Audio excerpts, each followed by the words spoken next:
तो जरूर उठाया होगा, मगर आज हम आपको पिलाएंगे एक ऐसा कॉकटेल जिसमें क्रिकेट का भी मजा है और फुटबॉल का भी, क्योंकि आज पहली बार दो हाथ कर रही है सीआईडी की टीम और उनके नन्हे मुन्ने मित्रों की टीम, जो कि वो बच्चे हैं जिनकी परवरिश किसी घर में नहीं बल्कि अनाथालय में हुई है। तो चलिए सीधे ले चलते हैं आपको मैच के आंखों देखे हाल की ओर। बॉल यहाँ है सीआईडी के घातक गेंदबाज देखना एसीपी अंकल, अब मैं आपकी इस बॉल पे सीधा चौका मारूंगा। अच्छा, बैट्समैन की गेंदबाज को चुनौती। मैं इतना खराब बॉलर भी नहीं हूँ, समझे? देखना तुम्हें आउट कर देता हूँ क्या नहीं। ऑल द बेस्ट बेटा। Thank you sir. गेंदबाज यहाँ अपनी फील्ड प्लेसमेंट चेक करते हुए।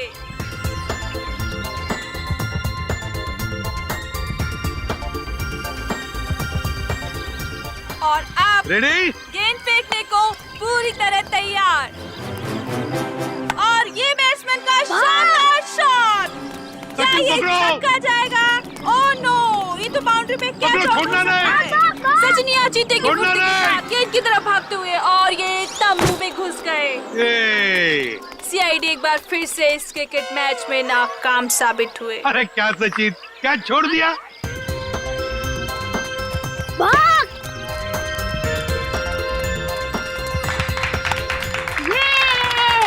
अरे अंकल, हमने कहा था ना कि हम आपकी सीआईडी टीम को क्रिकेट मैच में हरा देंगे। ये तो पता था कि तुम लोग जीतने वाले हो। चलो चलो चलो सब लोग चलो। अंकल, मुझे तो सबसे बड़ा क्रिकेटर बनना है। देखो बेटा, जिंदगी में खूब मेहनत करना। अगर मेहनत करोगे तो सब कुछ बन सकते हो, जो चाहते हो बन सकते हो, लेकिन मेहनत जरूरी है ना? अच्छा अंकल, अब दोबारा हमारे साथ खेलने कब आओगे? बहुत जल्दी आएंगे और सबको लेकर आएंगे। हाँ? ओके, चलो चलो आप निकाल के पियो। ओके चलो।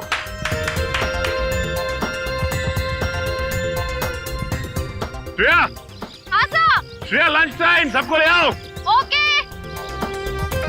बच्चों, चलो लंच ब्रेक, खाना खा लेते हैं। बॉल जंगल में गिर गई, मैं जा रही हूँ। मैं भी आता हूँ। अरे रुको, अकेले मत जाना, मैं आ रही हूँ। सॉरी। रोना नहीं। देखो, टीटी मर गई। देखो, गुड गर्ल, बहादुर बच्ची। जाओ इशिता, इसे लेकर जाओ, मैं तारा और चिंटू को लेकर आती हूँ। जाओ तारा, चिंटू, तारा,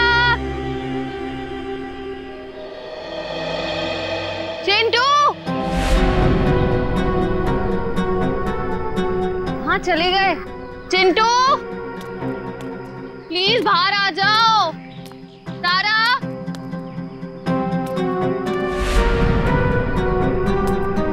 चिंटू, तारा।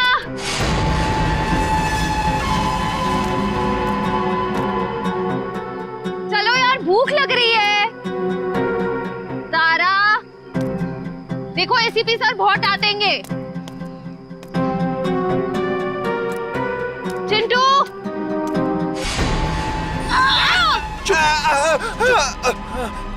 चिंटू, निकल यहाँ से जल्दी। चिंटू,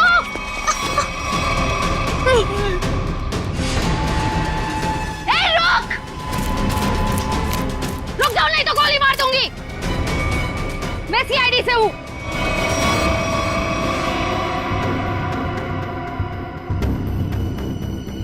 छोड़ दो बच्चों को, नीचे उतारो, नीचे उतार। छोड़ दे।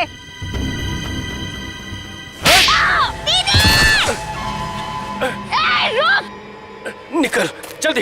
रुक जाओ चिंटू।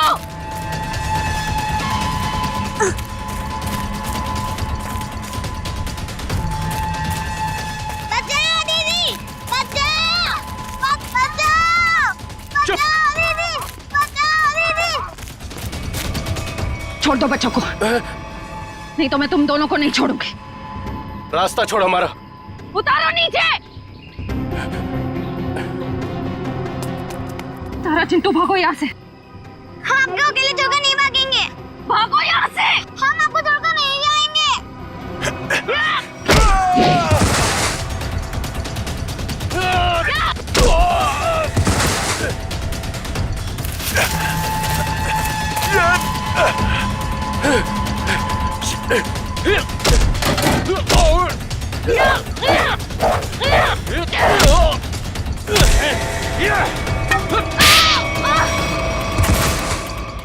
छोड़ उसको, चल यहाँ से। हाँ, चल, निकल, जल्दी, जल्दी कर।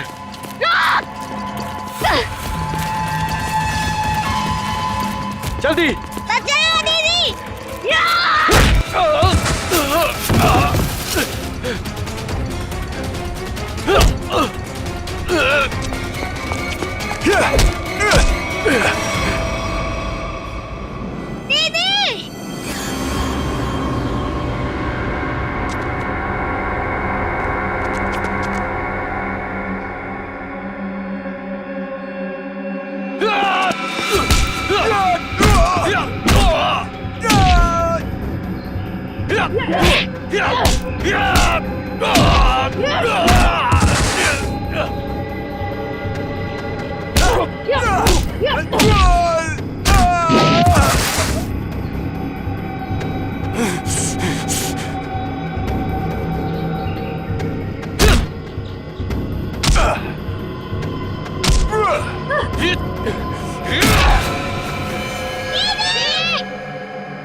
जल्दी कर, चुप कर, चल।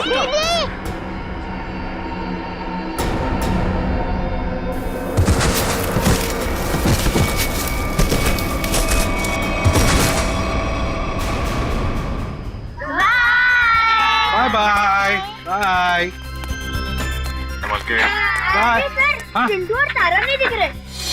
चिंटू और तारा दिख नहीं रही, कहाँ गई है? और श्रेया भी दिख नहीं रही है। हाँ? श्रेया मैम जंगल में बॉल ढूंढने के लिए गई हैं, लेकिन अब कहीं नजर नहीं आ रही। इतनी देर तक? काम करते हैं, जंगल में घुसते हैं। हाँ?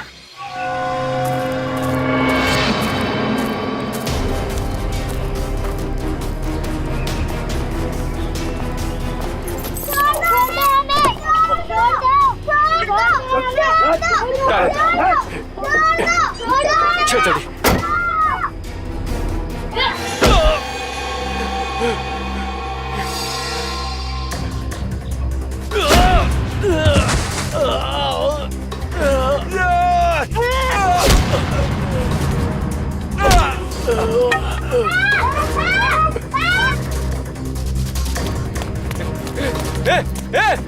बैग बैग क्या करिए? बैग बैग छोड़, निकल यहाँ से। चल जल्दी कर, चल।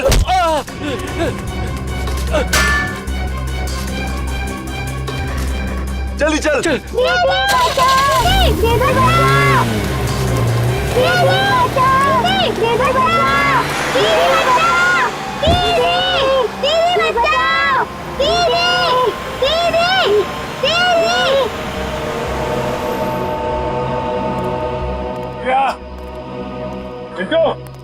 श्रेया, तारा,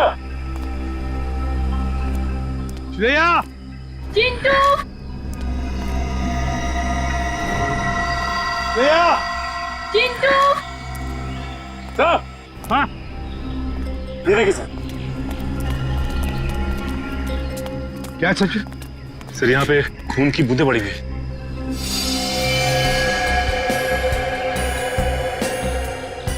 सर, कहीं श्रेया मैम को कुछ हो तो नहीं गया?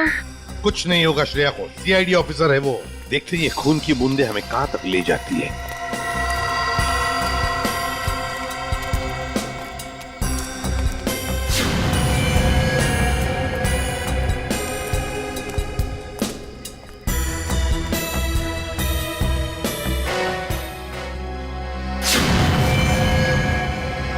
सर वो रही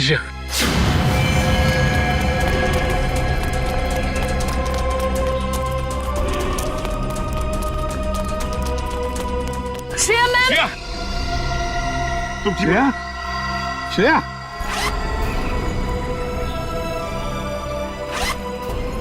श्रेया, श्रेया,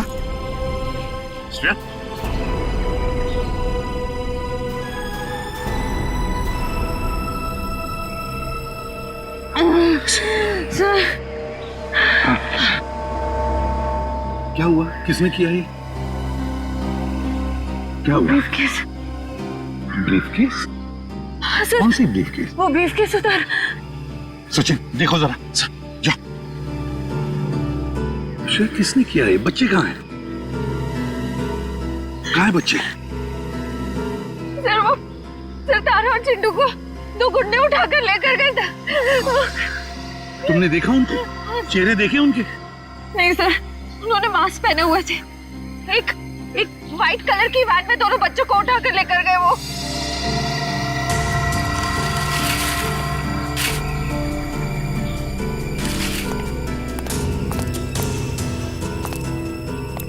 अच्छा, वैन का नंबर तो देखा है? नहीं सर, नंबर प्लेट नहीं थी, मगर राइट साइड की टेल लाइट टूटी हुई थी सर। पेट्रोल की van, right side tail light टूटी हुई थी ना। इशिता, जल्दी से सारे चेक नाइट कंट्रोल नाकों पर फोन करो और इस गाड़ी के बारे में बताओ, सब कुछ डिटेल में बताओ, जल्दी। हाँ, सर मैं दोनों बच्चों को बचा नहीं पाई।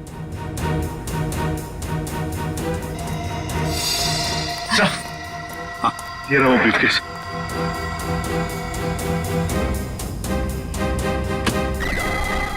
माय गॉड,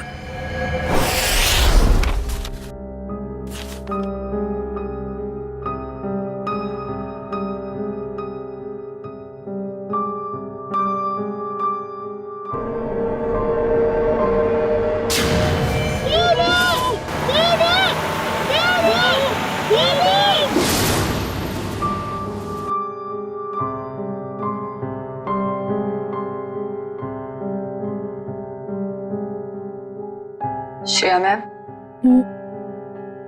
कुछ दिन सेहत का ध्यान रखिएगा। सर पर भी काफी जख्म आया है। ये जख्म तो भर जाएंगे तेरे। बच्चों को भी गुंडों से बचा नहीं पाए। इस बोझ को मैं कभी झेल नहीं पाऊंगी। श्रेया, क्या कर रही हो तुम? ऐसा मत सोचो, उन बच्चों को हम बहुत जल्द ढूंढ निकालेंगे। और फिर तुमने वो ब्रीफकेस छीन लिया हाथ से उसके। एक बार डॉक्टर साड़ू के उस ब्रीफकेस से कोई सॉलिड सबूत निकाल लें, उन बच्चों तक हम बहुत जल्दी पहुंच जाएंगे। हाँ डॉक्टर साहब, कुछ मिला क्या? किसी औरत का हाथ है, हाथ पर मेहंदी लगी हुई है और नाखूनों पर नेल पॉलिश है। डॉक्टर साहब, ये सब हमें पहले से पता है। कोई खास डिस्कवरी हो तो बताइए। हाँ है ना, लगता है इस औरत ने हाल फिलहाल में ही मेहंदी लगाई है, क्योंकि मेहंदी का रंग बहुत गाढ़ा है। ये डिस्कवरी है? अरे ये सब पहले से पता है सर। कुछ और अभी नहीं पता लग सकता है यार। मजाक है क्या सब कुछ यार? पहले इस हाथ को लेबोरेटरी में भेजो, फॉरेंसिक लैब में, वहां पर डीएनए टेस्टिंग होने दो, उसके बाद पता लगेगा ना यार। फिलहाल तुम इतना तो पता लगा सकते हो कि जहां से हाथ मिला है वहां पर कोई शादी ब्याह हुआ है क्या? ये पता लगाने के लिए मैं वंश को पहले ही भेज चुका हूँ। वेरी गुड, बहुत अच्छा किया। तो अभी मैं भी चलता हूं। और हाँ, अगले 12 घंटे तक मेरी लैब में कोई मुझसे कुछ पूछने के लिए नहीं आएगा, अंडरस्टैंड? ठीक है सर, नहीं पूछेंगे। जब तारिका जी है तो आपसे क्यों पूछें? ये डॉक्टर साहब कमाल है, गुस्सा बस नाक पे रखता है इनके। सर, मुझे तो लगता है उन बच्चों ने शायद जुर्म को होते हुए देख लिया, तभी तो वो गुंडे उन्हें अपने साथ ले गए। बात तो ठीक है फ्रेडी, वरना अनाथ बच्चों को कोई पैसों के लिए तो किडनैप करेगा नहीं। हेलो, क्या नहीं गुजरी? ओके, ठीक है, श्योर, थैंक यू। क्या हुआ? सर, उस टोल नाके से अब तक कोई ऐसी गाड़ी गुजरी नहीं है जिसकी एक टेल लाइट टूटी हुई हो।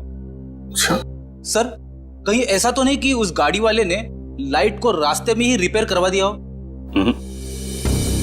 बच्चों को गाड़ी में रख के वो लोग रास्ते में गाड़ी रोकने की गलती नहीं करेंगे। शायद उनका अड्डा आसपास ही है, जहां जाने के लिए टोल नाके से गुजरने की जरूरत नहीं पड़ती।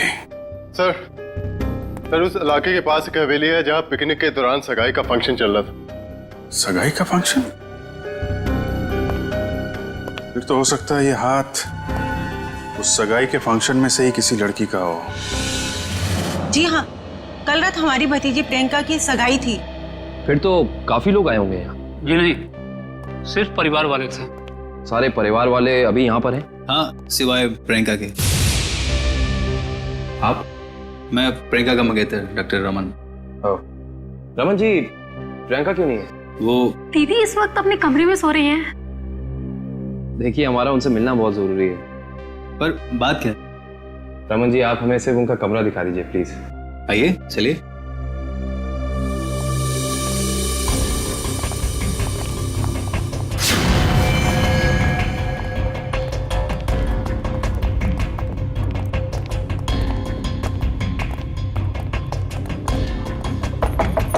प्रियंका, प्रियंका, उठो, प्रियंका। प्रियंका, एक काम करिए, इस कमरे की डुप्लीकेट चाबी लेकर आइए। प्रियंका रोज इतनी देर तक सोती है? दोपहर का 1 बज रहा है। नहीं, वैसे तो जल्दी उठ जाती है। शायद सगाई की थकावट होगी इसलिए नहीं उठी है वो। लीजिए।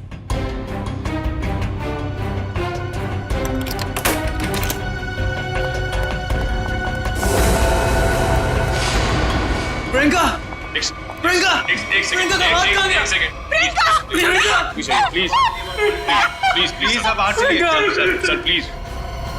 Sir, she is dead. जिस बात का शक था वही हुआ।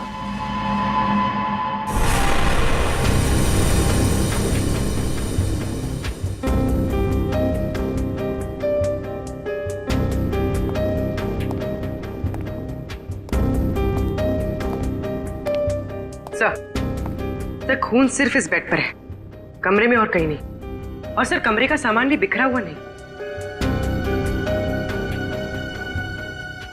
सर, इसका मतलब जब प्रियंका सो रही थी तभी खूनी ने उसका हाथ काटा। पर जब इसका हाथ काटा होगा तो ये चिल्लाई तो होगी ना? चिल्लाती कैसे निखिल? उसकी गर्दन के निशान साफ बता रहे हैं कि खूनी ने पहले गला दबाकर उसकी जान ली और फिर उसका हाथ काटा। पर अगर खूनी ने प्रियंका को मार ही डाला था, फिर उसका हाथ क्यों काटा? और हाथ काट के उसे ब्रीफकेस में क्यों लेके जा रहा था?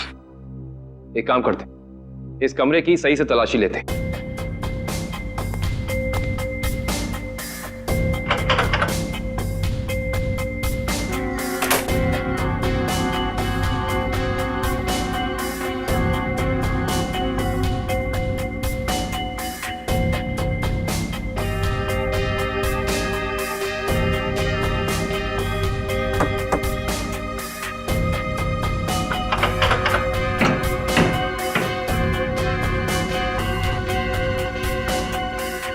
कमाल है, सारी खिड़कियां बंद हैं, दरवाजा बंद है, तो खूनी इस कमरे में आया कहां से?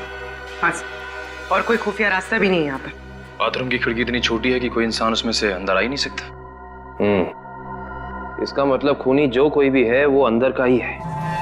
वो चुपचाप दबे पांव कमरे में आया, खून किया, फिर आराम से चला गया। आज ही मैंने उसे अपने क्लिनिक से कई बार फोन किया, उसने फोन पिक नहीं किया। मुझे उसी समय समझ आना चाहिए था। नियति को कौन बदल सकता है?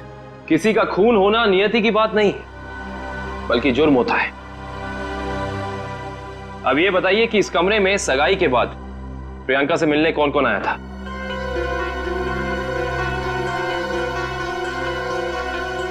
इन सबकी जुबान पे तो ताला लग गया। इस ताले को खोलने का तरीका है हमारे पास। इस कमरे के बाहर जो सीसीटीवी कैमरा लगा है, उसकी फुटेज हमें बताएगी कि इस कमरे में कौन कौन आया और कौन कौन गया।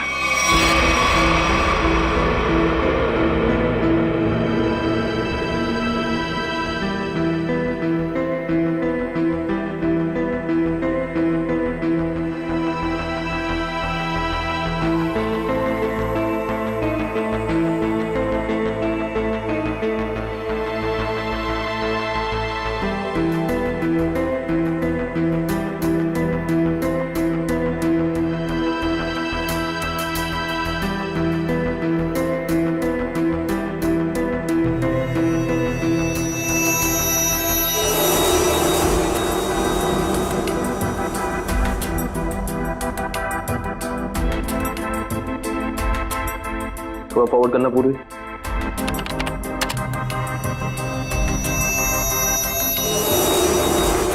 पॉज करना। ये आदमी प्रियंका के कमरे में बहुत सारा गिफ्ट लेके गया, लेकिन 1 मिनट में वापस आ गया। हाँ, निखिल एक काम करो, घर वालों को अंदर लेकर आओ। आप लोग प्लीज थोड़ा अंदर आइए।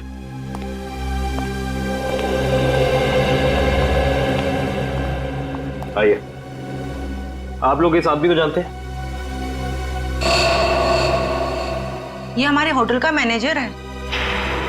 अच्छा, पहले तो दिखा नहीं। मैनेजर को लेकर आना। Yes sir. थोड़ा फॉरवर्ड।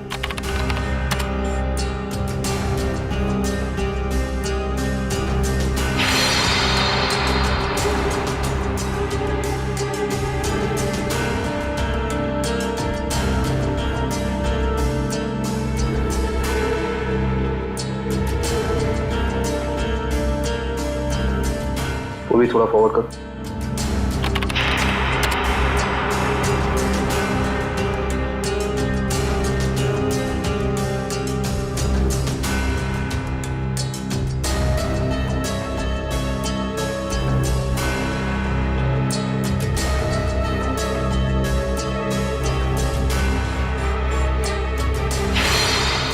पॉज कर। बस यहीं। सर ये लड़की 1:30 बजे कमरे के अंदर गई और 2 घंटे के बाद बाहर निकली। इस लड़की को देखा आपने? ये कौन है? इसको तो हमने पहले कभी यहाँ नहीं देखा। सगाई के फंक्शन में भी नहीं? जी नहीं, हमने कभी नहीं देखा इसे। हाँ, लेकिन यहाँ के वॉचमैन ने तो जरूर देखा होगा। निखिल, वॉचमैन को बुला कर ला।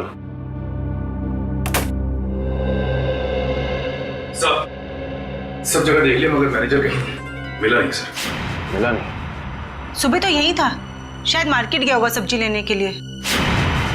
कमाल है, पहली बार सुन रहा हूँ कि इतने बड़े होटल का मैनेजर बाहर सब्जी लेने जाता है। ये इस होटल के वॉचमैन का नाम है रिंकू। रिंकू जी, इस होटल के मैनेजर को तुमने यहाँ से बाहर जाते हुए देखा था? नहीं सर। इस लड़की को देखा था? हाँ सर, ये तो वही लड़की जो कल रात प्रियंका मैम से मिलने आई थी। क्या कोई भी यार घर आएगा प्रियंका से मिलने तो तुमने अंदर जाने दिया? नहीं साहब, हमने पहले प्रियंका मैम को फोन किया उनके रूम में, उन्होंने बोला आने दो, तो हमने आने दिया। इसका मतलब प्रियंका इस लड़की को जानती थी, और आप लोग कह रहे हैं कि आप इस लड़की को जानते नहीं। रिंकू एक बात बताओ, ये लड़की कल होटल अपनी गाड़ी से आई थी या फिर? सर ये लड़की टैक्सी से आई थी। टैक्सी?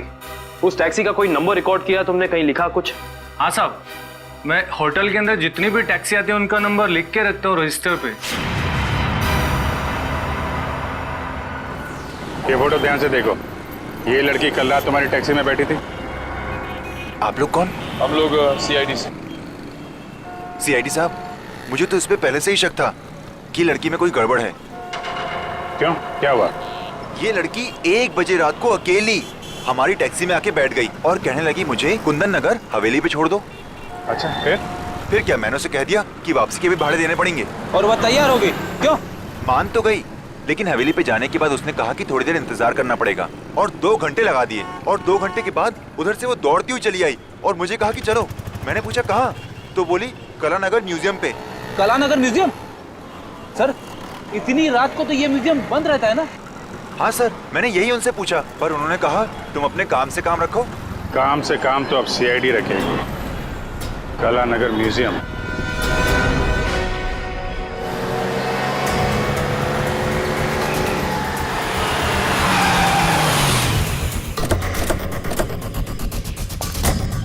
टोल नाके से पहले यही वो घना जंगल है जहाँ पे वैन छिपाई जा सकती है। हाँ सचिन, वैन यहीं कहीं होनी चाहिए, चेक करना पड़ेगा।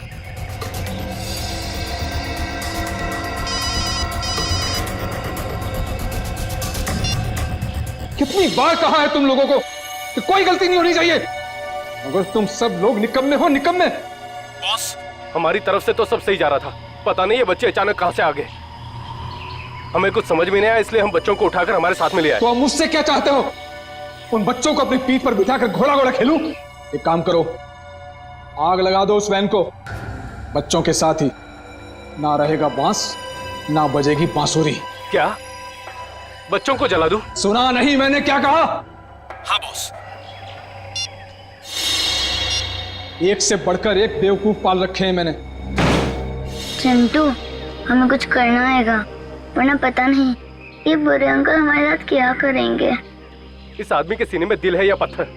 कितनी आसानी से कह दिया कि बच्चों को जला दे। अरे तो हम कौन से महात्मा हैं? बॉस ने कहा है तो कर देते ना। चल ठीक है।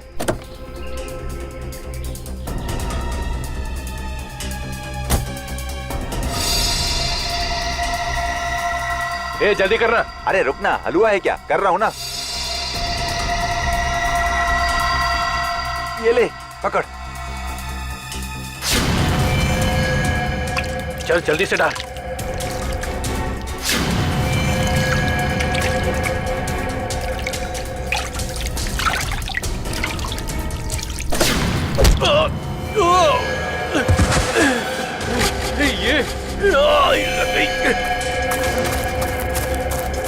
अरे भाई, अरे बच्चे चल उस तरफ भागे, चल।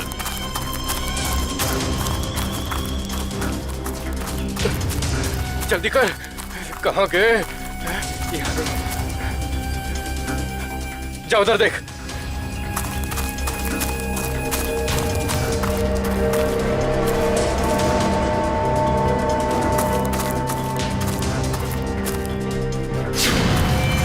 अरे वो देख, वो रहे। पकड़, चल चल चल जल्दी।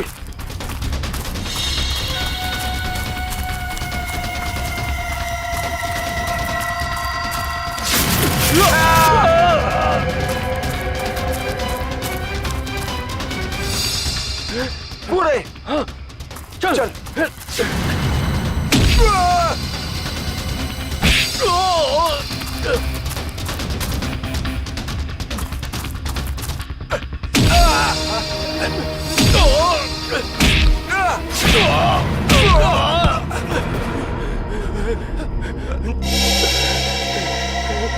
साहब, साहब हमने जो कुछ भी किया पैसे के लिए किया साहब। हम असली गुनहगार नहीं है साहब।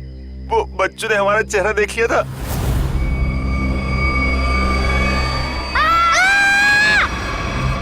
इसलिए हम उन्हें अपने साथ उठा लाए। कौन है असली गुनहगार? बोल, नाम बता उसका।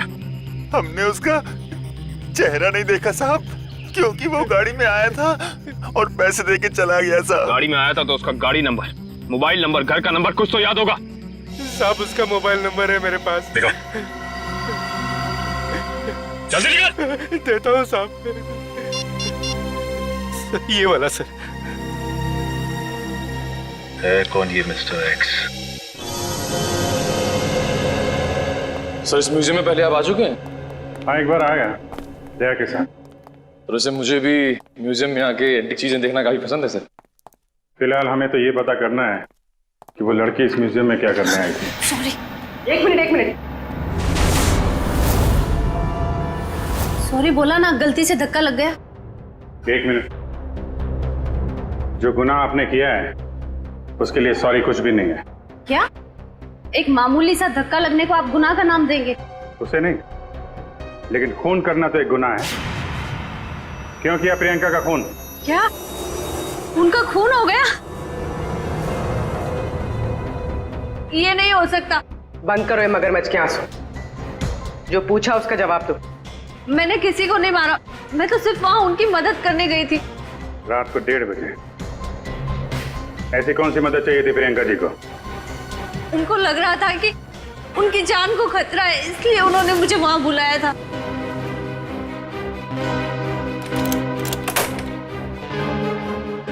थैंक गॉड तुम आ गए। मगर हुआ क्या? इतनी रात गए बुलाया, क्या हुआ? कुछ तो बताओ, क्या हुआ? तुम इतनी टेंस क्यों नजर आ रही हो? मेरी जान को खतरा है। क्या? मगर किससे? ये सब बातें करने का बिल्कुल वक्त नहीं है। ये बताओ, जो सामान मैंने तुमसे मंगवाया था तुम लेकर आई हो, अब फटाफट मेरे लेफ्ट हैंड का प्रिंट ले लो। Do it fast.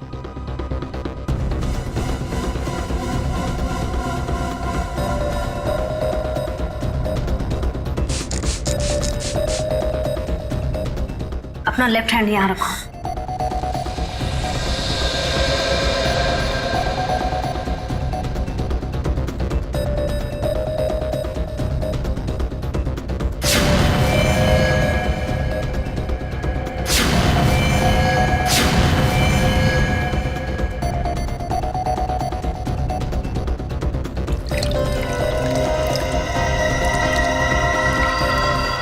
देखो, अभी तक तुमने मेरी बहुत मदद की है। मेरा एक और काम कर दोगी प्लीज? काला नगर के म्यूजियम में जाके ये हैंडप्रिंट और अंगूठी मिस्टर सुमेश को जाकर दे देना प्लीज। पर ये सब क्यों? ये सब मैं तुम्हें अभी नहीं बता सकती। तुम अभी जाकर म्यूजियम में मिस्टर सुमेश को मिलोगी। जी राजकुमारी जी। और सुनो, काम हो जाने के बाद ये अंगूठी मेरे सिवाय किसी को मत देना। अगर मुझे कुछ हो जाए तब भी नहीं, ओके?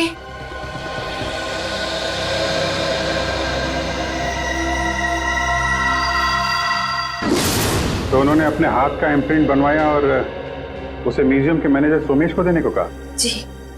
मगर उसने अपने हाथ का इम्प्रिंट बनवाया क्यों? वो तो मुझे नहीं मालूम। आप जरा वो अंगूठी दीजिए जो प्रियंका जी ने आपको दी।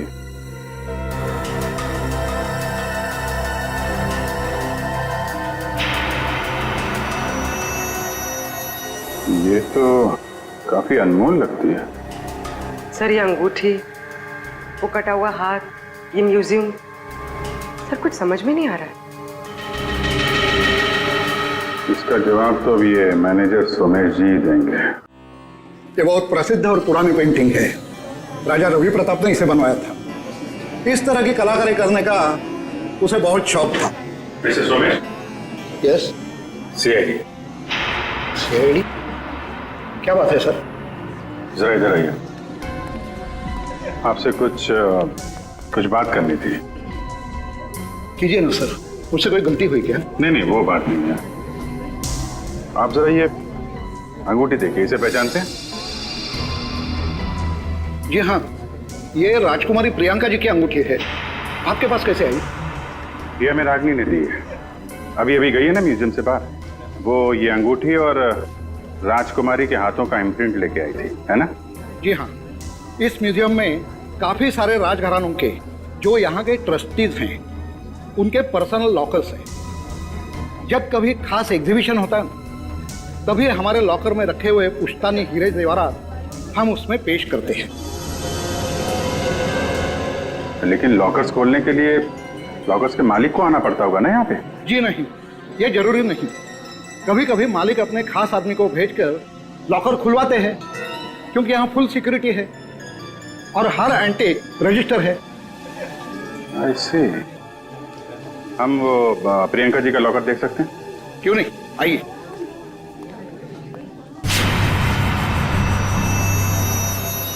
ये रहा उनका खास लॉकर।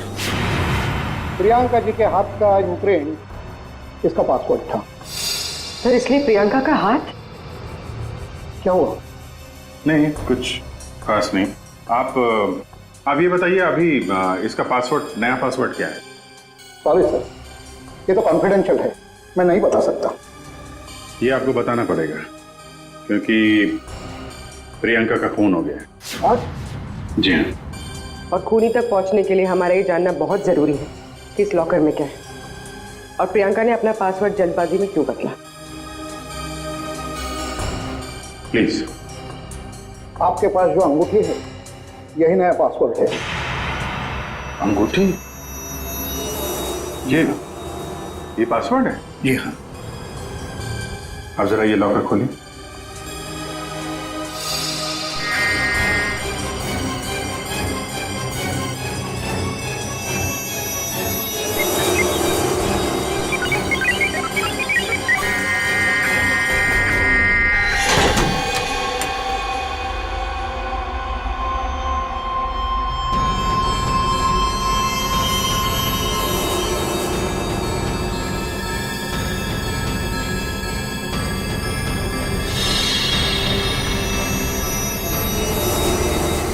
इतने सारे जेवर? मतलब सर ये सब कुछ इसके लिए हुआ? लग तो ऐसा ही रहा है।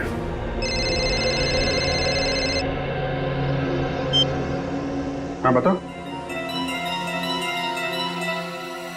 गुंडों के पास से जो नंबर मिला था वो कुंदनपुर के होटल के मैनेजर का है? Very good very good. नहीं, मिलते हैं उससे मिलते हैं।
चलो अच्छा हुआ घर भी पहुंच गया।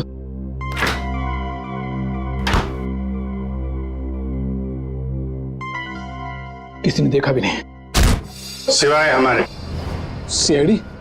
हाँ सीआईडी। चल बैठ। बोल, राजकुमारी का खून क्यों किया तूने? मैंने राजकुमारी को नहीं मारा सर, मैंने तो जो किया वो उसके कहने पे किया। किसके किसके कहने पे किया? पता नहीं सर, मुझे तो एक पर्ची मिली थी, उस पे लिखा था कि मैं राजकुमारी के कमरे की खिड़की खुली छोड़ दूं। अच्छा, ताकि खूनी कमरे के अंदर जाए, राजकुमारी का खून करे, और खिड़की के बाहर से खिड़की बंद ऑटोमेटिक, किसी को पता भी नहीं चलेगा। जी। अच्छा, उसने तुझे पर्ची दी और तूने काम कर दिया। असली बात बता, क्यों किया तूने? सर वो उसने मुझे धमकी दी थी कि अगर मैंने उसकी मदद नहीं की तो मेरे अतीत के बारे में सबको बता देगा कि मैं जेल गया था। अच्छा, जेल जाके भी सुधरा नहीं है? पर्ची कहाँ है? सर वो तो मैंने फाड़ के फेंक दी। फाड़ के फेंक दी? वो तो फाड़नी ही थी। तुझे एक पर्ची पे धमकी दे दी, तूने इतना बड़ा काम कर दिया, ये हो नहीं सकता। असली बात बता, क्यों किया तूने ये सब? बता। देखिए सर, मैं सच कह रहा हूँ, मुझे कुछ नहीं पता सर। ये ऐसे नहीं मानेगा इसको तो मैं। नहीं, रुको रुको रुको रुको, तुम लोग जरा बाहर जाओ, मैं संभालता हूँ इसको। सर बाहर बहुत पब्लिक है, कहीं बाहर ले चलो। बाहर काम मैं संभाल लूंगा। चलो जाओ।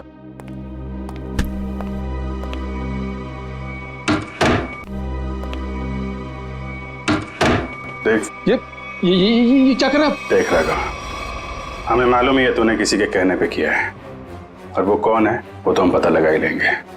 इसलिए तेरा जिंदा रहना कुछ जरूरी नहीं है। तो ऊपर चला जाएगा तो धरती से एक पापी कम हो जाएगा। बोल क्या करना है, बताते हैं? मुझे नहीं पता मुझे। बता दो।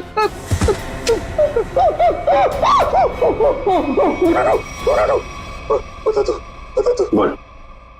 मुझे 10 लाख रुपए दिए थे उसने। 10 लाख रुपए? आजा भाई, 10 लाख रुपए का चक्कर है। चल, पैसे कहाँ हैं? पैसे दिखा। हाँ, अंदर है। निकाल। लाता हूं। सर नुस्खा काम आ गया।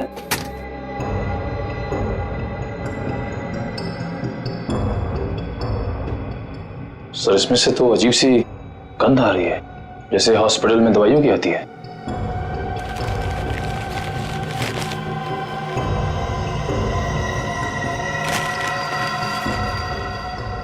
मुख में से नहीं है, अखबार में से आ रही है। एक मिनट सर, इस पे कुछ नंबर लिखा हुआ है। 82184। तो घर का एड्रेस लिखा है, दवाई की स्मेल और ये घर का एड्रेस। अब समझ में आया वो पर्ची दी किसने थी। कितनी बार उसे समझाया कि हमारा अभी मिलना ठीक नहीं है, लेकिन फिर भी पता नहीं वो क्यों मुझसे मिलना चाहता है। This better be important. Yes, it is important. मेरा तुमसे मिलना बहुत जरूरी, क्योंकि मुझे मेरा पैसा चाहिए अभी। कैसा पैसा? पैसा कैसा होता है अब ये भी तुम्हें समझाना पड़ेगा। जब प्लान ही फेल हो गया तो पैसे का तो सवाल ही नहीं उठता। तुम्हारी गलतियों का खामियाजा मैं क्यों भुगतूं? प्रियंका से शादी करने के बाद मैं वैसे भी करोड़पति बनने वाला था, और तुमने मुझे गलत राह पे चलाया, और इसकी सजा तुम्हें भुगतनी होगी। देखो, मैं तुम्हारा दुख समझ सकता हूं, लेकिन जब लॉटरी लगी नहीं तो इनाम बांटने का सवाल कहां से उठता है? लॉटरी तो लगी है सीआईडी वाली। सीआईडी? और इनाम भी बहुत जबरदस्त मिलेगा अंकल जी।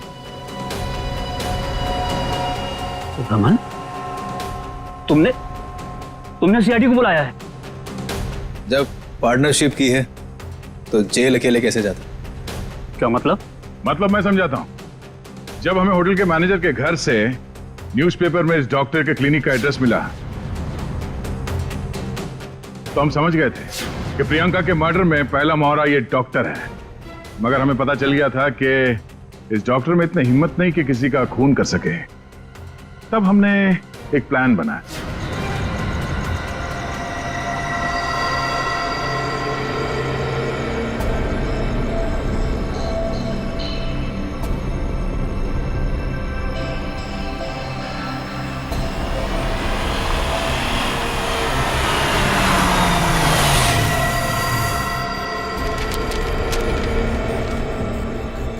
तुम्हारा भांडा फूट चुका है।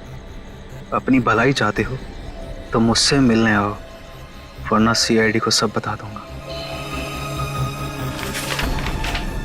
आज तुझे अपने इस धोखे की कीमत चुकानी होगी, अपनी जान देकर।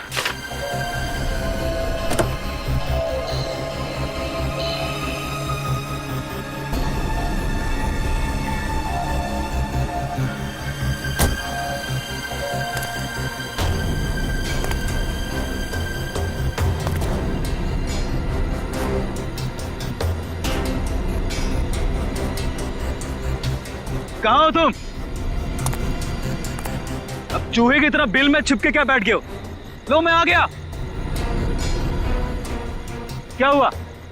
डर गए क्या? अब डरने की बारी तुम्हारी है।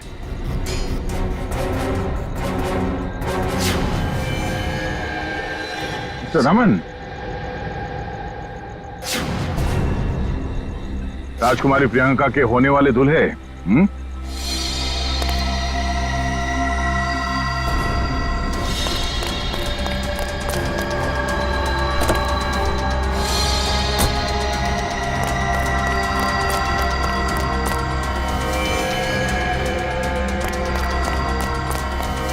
बहुत बड़ा धक्का लगा हम यहाँ पे देख के।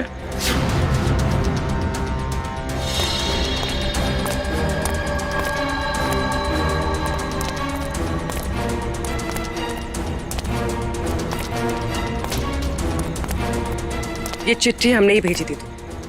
अपनी होने वाली दुल्हन का खून किया तुमने, हिसाब तो देना पड़ेगा।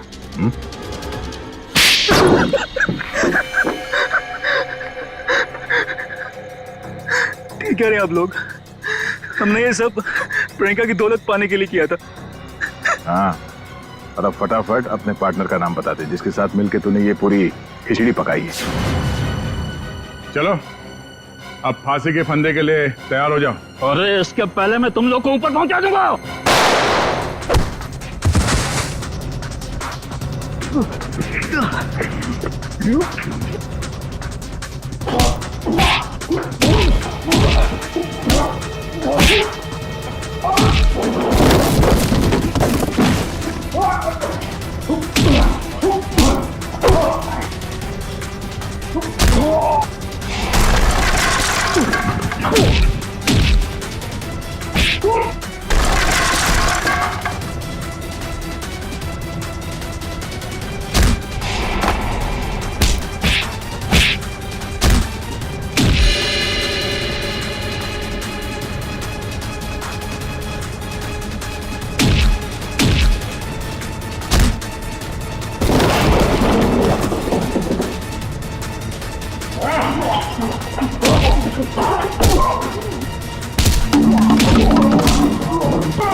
अरे अंकल जी, जेल यहाँ से बहुत दूर है, उम्र भी हो गई है, भाग नहीं पाएंगे।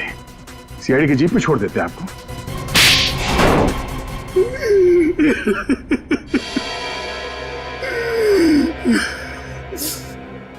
कहने को तो प्रियंका मेरी भतीजी थी, लेकिन भाई साहब की मौत के बाद मैंने ही प्रियंका को पाल पोस कर बड़ा किया, एक बाप का फर्ज निभाया। लेकिन बदले में मुझे क्या मिला? भाई साहब ने अपनी सारी प्रॉपर्टी प्रियंका और उसके होने वाले पति के नाम कर दी थी। इसलिए प्रियंका के होने वाले पति को भी तुमने अपने प्लान में शामिल कर लिया। हाँ, रमन बेवकूफ निकला, वो मेरी बातों में आ गया। पर्दे के पीछे रहकर मैंने सारे गुनाह इसी से करवाए, गुंडों को पैसे देने से लेकर खिड़की खुले रखने और हाथ काटने तक। मगर प्रियंका को भनक लग गई थी कि उसकी जान को खतरा है, इसीलिए उसने अपना पासवर्ड चेंज कर लिया और तुम लोगों के प्लान पे पानी फेर दिया। क्यों? हमें पता भी नहीं था कि उसने मेरी और अंकल की बातें फोन पे सुन ली है। सर, काश प्रियंका ने हमारी मदद ली होती तो उसकी जान बच जाती। वो आई थी मेरे पास ये बताने के लिए कि रमन उसकी जान लेना चाहता है, लेकिन उसे क्या पता था कि इस जुर्म का असली सूत्रधार कौन है। एक बार भी शर्म नहीं आई तुम्हें? अपने स्वार्थ के लिए अपनी भतीजी की जिंदगी उजाड़ दी तुमने। तुम जैसे लोगों के लिए तो फांसी भी कम है।